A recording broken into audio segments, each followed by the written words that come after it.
Boa noite, eu sou o Leonardo e vou apresentar sobre compactação de aterros. Para saber qual é o tipo de compactação de solo, primeiro é preciso descobrir qual é o solo que vai ser feita essa compactação. E isso é obtido através de ensaios, mas para cada solo tem um tipo de compactação diferente. Para solo coesivo, você tem que descobrir a umidade ótima e depois compacta umedecendo o solo, passando rolo e, e sempre tentando chegar na umidade ótima. Para solo granulares, o melhor tipo de compactação é através de vibração, porque as partículas granulares vão se adensando ali conforme vai vibrando, as partículas vão se agrupando de uma melhor forma. E o solo orgânico, geralmente, ele não é utilizado para compactação. Ele não é usado para aterro. Ele tem uma característica que não é ser resistente. Então, esse solo, geralmente, quando tem em algum lugar, ele é retirado, é feito um bota fora desse material e ele não é utilizado para aterro. A umidade do solo. Então, para compactação, principalmente de solos coesivos, você precisa encontrar a umidade ótima desse material. E com isso é feita uma dosagem, e com essa dosagem você pode compactar para ele ter uma resistência com essa umidade ótima, ele atinge a sua melhor resistência. Então é umidificado o solo para fazer a compactação. E com essa compactação com a umidade ótima, ele atinge sua melhor resistência de suporte. Adensamento. O que é o adensamento? Basicamente o solo é feito da seguinte forma. A composição dele é da seguinte forma.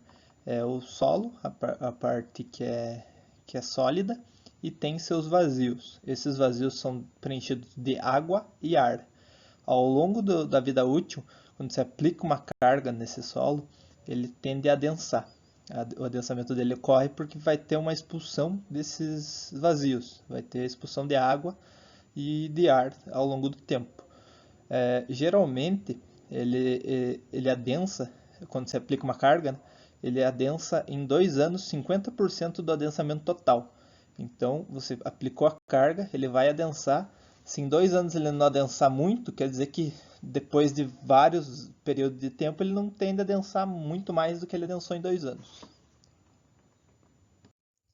Então, basicamente, para ter uma compactação de solo boa, decente, você precisa conhecer o solo, se ele vai ser granular ou coesivo, a umidade ótima, então qual vai ser a umidade ótima do teu solo e qual a umidade do ambiente, e saber o índice de adensamento. Com esses fatores já é possível dimensionar bem um aterro, uma compactação de aterro.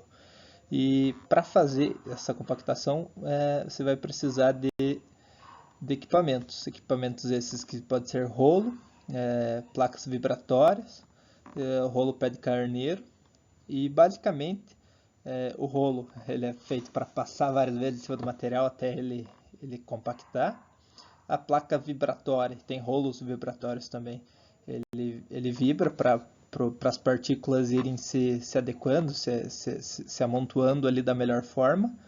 E o rolo pé de carneiro, ele tem como se fosse no rolo várias bolotinhas, vários pé de carneiro, como se fosse, e ele serve para criar ranhura entre as camadas de compactação. Então ele vai ficar um material melhor armazenado, ele vai ficar bem preso devido a esses pés de carneiro, e ele também serve para na hora da umidade ela adentrar mais a camada de solo, quando você vai umidificar esse solo. Então, para compactação de campo, você tem que saber qual que vai ser o material da tua área de empréstimo e qual material que vai ter nessa área de empréstimo.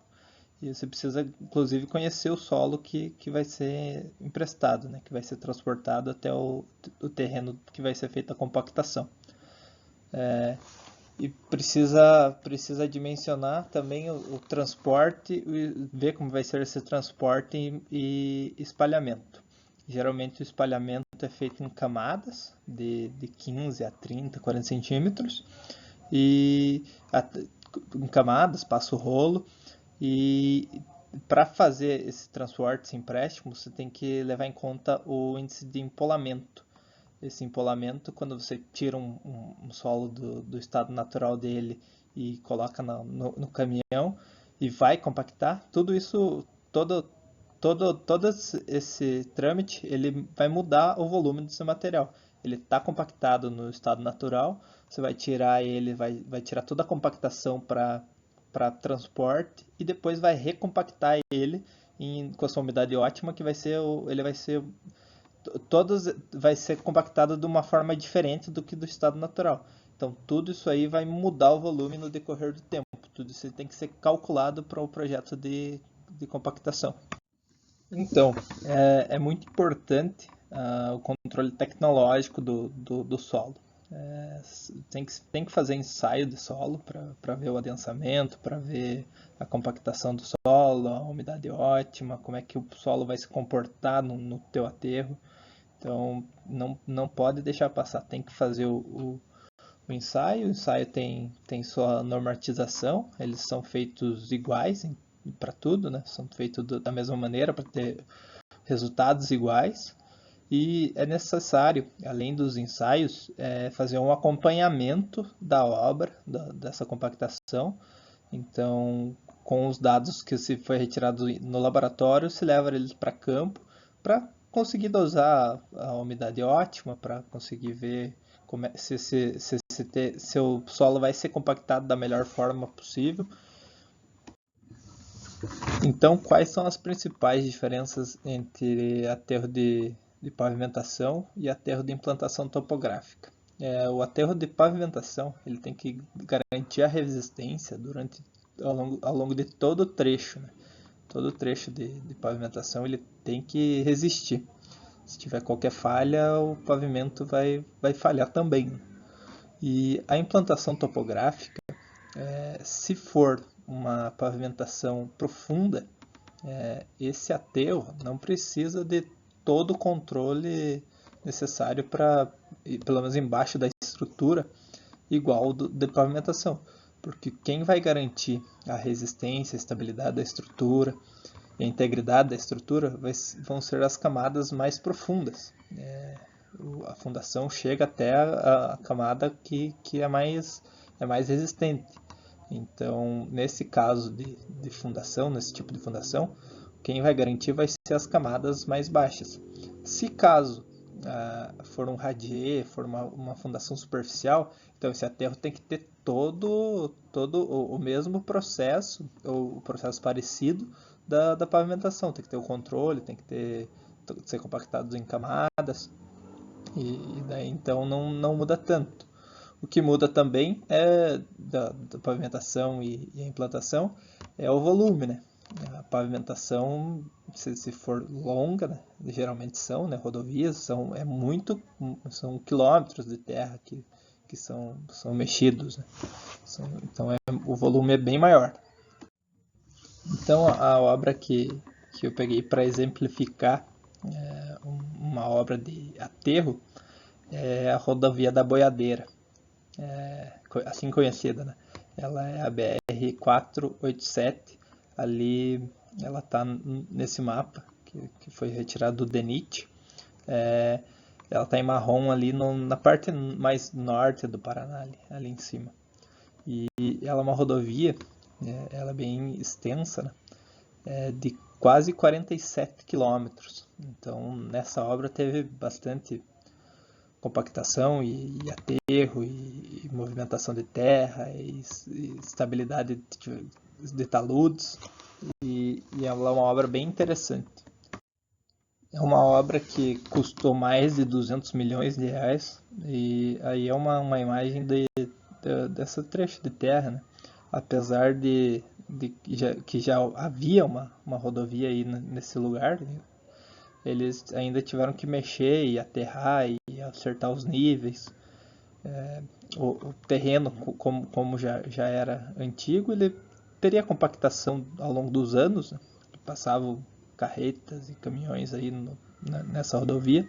Mesmo assim, teve movimentação de terra, teve que acertar nível, teve que fazer empréstimo de solo, teve que fazer a compensação do solo. A obra estava com o fim previsto agora para maio de 2023, mas a última informação que tem dela no DENIT é que ela está liberada para tráfego, mas que a construtora ainda está fazendo a finalização da obra. Então ela está em finalização, em processo de finalização. Outra obra de aterro que eu quis trazer para exemplificar é o alargamento da orla de Balneário Camboriú. Ela é uma obra eu quis trazer justamente por ser um solo diferente. Ela é com areia, né? E por ser areia, a compactação é diferente. A compactação é mais pelo processo de vibração, né? Para as partículas se acertarem ali. Essa obra custou em torno de quase 70 milhões e o processo é diferente, né? É por meio de dragagem do oceano, de areia do oceano. Eles pegaram uma areia com a granulometria quase igual, muito parecida, para não ter nenhum problema com a areia que já estava lá.